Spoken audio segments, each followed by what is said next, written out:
谁也没想到，那个曾经在敌国为人驱使、忍辱3年的人，竟能在10数年后翻云覆雨，一举灭国雪耻。他就是越王勾践。故事要从吴王阖闾说起。吴王阖闾在孙武和伍子胥的辅佐下，打败了强大的楚国，接下来就计划攻打楚国的盟国越国。公元前496年，越王允常去世，他的儿子勾践继位。今晚出力，越国国内不太稳定，阖闾认为这是攻打越国的大好时机，因此不顾孙武等人的劝阻，在没有充分准备的情况下仓促出兵。勾践组织军队应战，在阵前施巧计，打得吴军仓皇败退。阖闾在这次战斗中受重伤，不久就去世了。他的儿子夫差继位。阖闾临终前曾嘱咐夫差一定要替他报仇。夫差继位后不忘遗训，在孙武和伍子胥的辅助下，日夜练兵，以图为父报仇。勾践听说夫差日夜练兵，准备报仇，想先发制人，于是不顾范蠡等人的劝阻，主动出兵攻打吴国。两国在富郊山展开激战，结果在孙武、伍子胥的策划下，夫差出骑兵大败越军。勾践带领残部逃到会稽山上一个小城中，被吴军团团围住。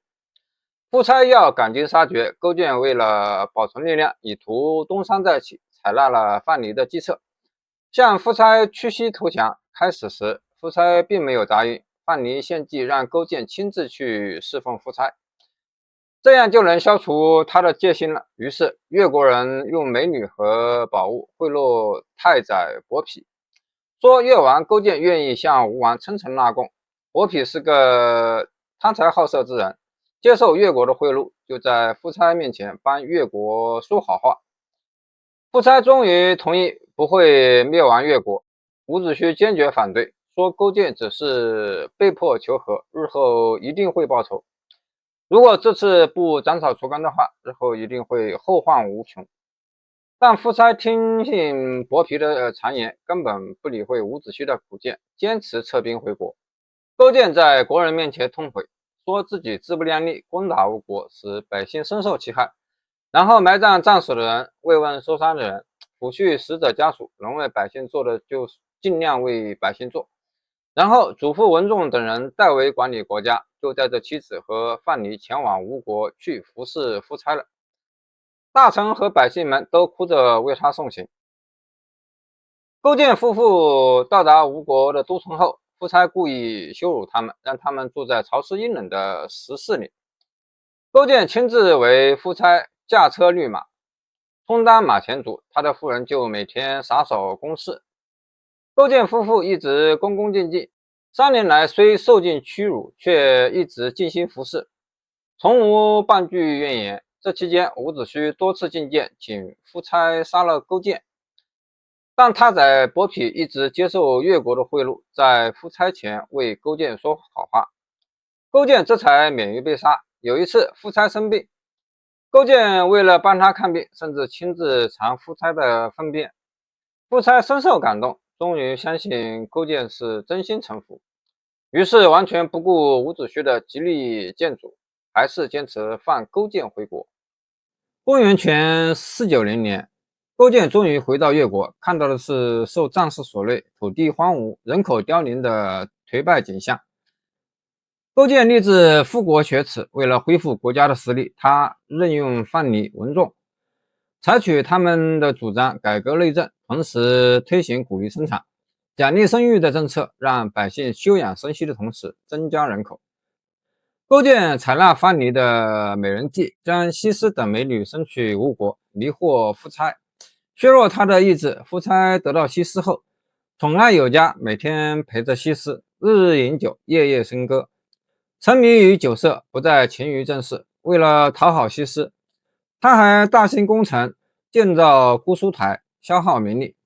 同时，勾践继续贿赂太宰伯嚭，进一步离间夫差伯嚭与伍子胥的关系，使夫差更加疏远伍子胥。而勾践自己则远离酒色享乐，粗茶淡饭，粗布麻衣，始终和夫人过着清贫的生活。他还经常带着夫人和百姓一起下田种地，他们穿的衣服也是他的夫人自己养蚕织布做成的。为了激励自己不要忘记曾经受过的耻辱，坚定报仇雪耻的决心，他有公事不住，却住在柴草屋，睡在柴草上，并在房门口悬挂一个苦胆，每天都要尝尝。就这样过了10年，勾践在范蠡、文种的辅佐下，励精图治，10年生聚，10年教训。越国人民应付社会安定、兵强马壮，只等有利时机，便可向吴国发起进攻，以雪前耻。这期间，吴国一直是南方地区的霸主，夫差便想进军中原。越国为了消耗吴国国力，积极支持夫差北上同齐晋争霸，但自己暗地里同齐、晋、楚等国交好。为了消除吴国的猜忌，越国还和楚国开战。吴和楚是宿敌，吴人见越和楚兵兵戎相见，就更加相信越国了。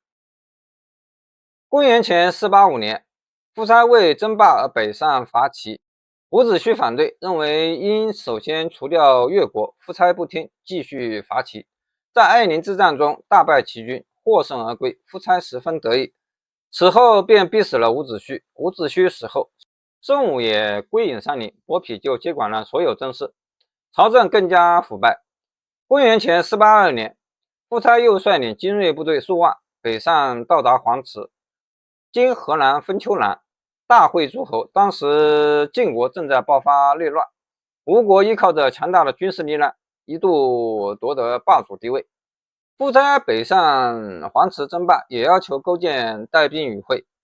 夫差兴师动众，率大部精锐赴黄池之会。吴国都城只剩下太子和老弱留守，城内空虚。勾践觉得这正是趁虚而入，攻打吴国、报仇雪恨的大好时机。越国上下早就摩拳擦掌，等着和吴国一战。战前，百姓们3次向勾践请战。勾践见众人意志坚定，便下令进军吴国。他佯装答应吴国赴黄池之会，却带领3000精兵直接攻向吴国的都城。夫差长期群兵独舞，滥用民力，这次又全军在外，留守的都是老弱，难以抵挡越国的进攻。越国一举攻下吴国的都城，杀了吴国太子。夫差赶紧返回吴国，勾践不断发兵进攻，围困吴军长达3年，吴军终于力不能支，派人向勾践屈膝求和，但勾践并不答应，吴王无奈自杀而死，吴国灭亡。勾践终于得以雪耻。